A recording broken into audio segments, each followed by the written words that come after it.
একটি বিষয় আমাদের কাছে খুব পরিষ্কার, আমরা যেই জালিম ফ্যাসিবাদের কাছ থেকে মুক্তি লাভ করেছি, আদতে সত্যিকার অর্থে সেই ফ্যাসিবাদের দোসররা এবং ফ্যাসিবাদের কিছু মানুষ আমাদের এখন পর্যন্ত মন্ত্রণালয়গুলোতে বিভিন্ন জায়গায় মানুষরূপী কিছু শয়তান ভর করে বসে আছে।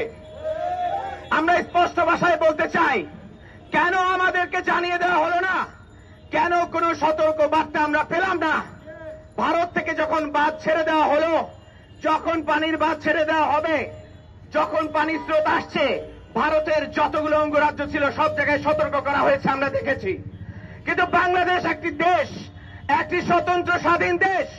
এই দেশের মন্ত্রণালয়গুলোকে, এই দেশের অভ্যন্তরে যে ভারতরূপী ভারতের এজেন্টরা এখনো রয়ে গেছে, তারা এখন পর্যন্ত আমাদের সতর্ক কেন করতে পারেনি, বিপর্যয়ের আগে কেন সতর্ক করতে পারেনি, সেই জবাব আমরা জানতে চাই। আজকে বাংলাদেশকে ব্যর্থ রাষ্ট্র হিসেবে পরিণত করার জন্য যারা লাগাতার প্রচেষ্টা করে যাচ্ছে, আমরা তাদেরকে চিহ্নিত করতে চাই। এটা শুধু সরকারের দায়িত্ব নয়।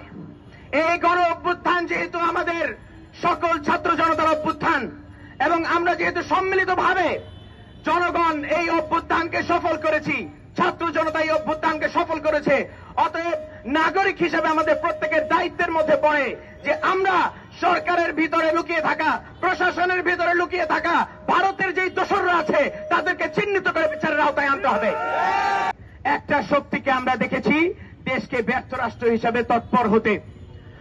আমরা আমাদের ভাইদের কাছ থেকে এই ব্যাপারে সর্বাত্মক সহযোগিতা চাই। পাশাপাশি আজকে আমাদের যে সকল ভাইরা ত্রাণ নিয়ে বিভিন্ন জায়গায়, যেখানে বন্যা কবলিত এলাকা যেখানে গিয়েছেন, আমাদের যার যার জায়গা থেকে আমরা প্রত্যেকে শুধুমাত্র রাষ্ট্রের উপর দায়িত্ব চাপিয়ে দেওয়া নয়, সরকারের উপর দায়িত্ব চাপিয়ে দেওয়া নয়, আমরা প্রত্যেকে নিজেদের জায়গা থেকে এই কার্যক্রমকে সফল করব ইনশাআল্লাহ।